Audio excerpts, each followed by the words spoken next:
I know you all have a lot of questions about the video I posted that talks about the new official OSHA rules for vaccination or weekly testing and mask wearing for American workers at companies with more than 100 employees by January 4th. And I saw a lot of comments in my comment section, and I wanted to address some of the most popular ones. First, OSHA is not some random private independent organization just throwing out these rules haphazardly.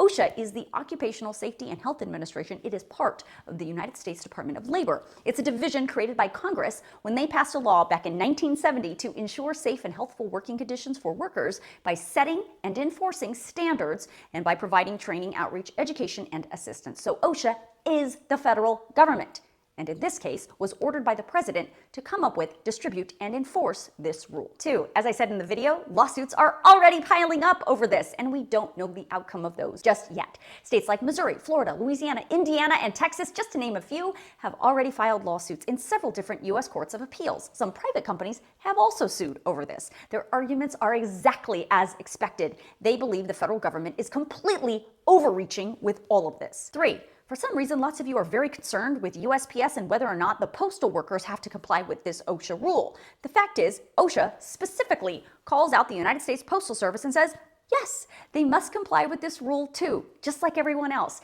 And as a side note, the CDC, White House staff, and all other federal employees and contractors under the jurisdiction of the executive branch must comply with a stricter version of this rule for full vaccination by January 4th with no testing option.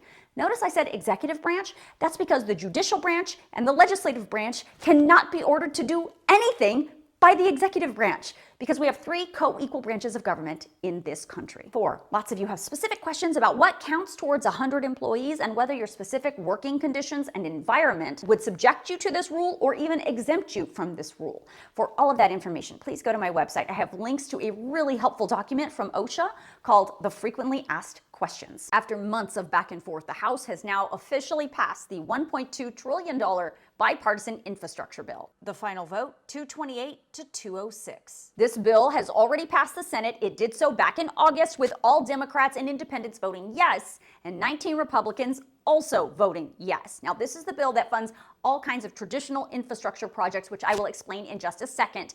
But I want to clarify, this is not the Build Back Better bill, sometimes called the Human Infrastructure Bill or the bill that would significantly expand the social safety net. That is a totally separate bill, not this one.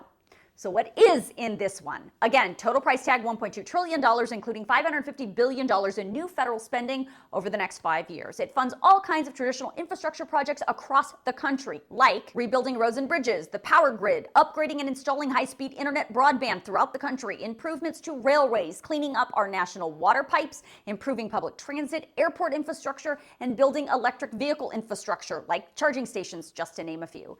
This bill will now go to the president's desk for signature. He has indicated he is ready to sign this thing the second it gets to the White House. You may have heard the House took some sort of vote on the president's Build Back Better bill tonight, but it's probably not what you think it is, so let me explain it. There are actually 2 separate bills here. One was the $1.2 trillion bipartisan traditional infrastructure bill that has now fully passed both the House and the Senate, as I explained in detail in this video. That's the only bill that was passed tonight. The other vote in the House tonight was just a procedural vote on the president's Build Back Better bill. Some call it the Human Infrastructure Bill. It's the one that would expand the social safety net. That bill, according to current estimates, would cost somewhere between $1.75 and $1.9 trillion. The procedural vote in the House tonight was a vote on the rule. It's really the first step in getting this bill passed through the House of Representatives. It still has to have a final vote in the House, and then if it passes, it has to go to the Senate, where it will have a vote-a-rama followed by a final Senate vote. We know the Democrats' plan is to pass that Build Back Better bill alone with not one single Republican vote through a procedural maneuver called budget reconciliation. The bottom line, this is a long way from over, and what goes in this bill, what programs are included, and what programs may be eliminated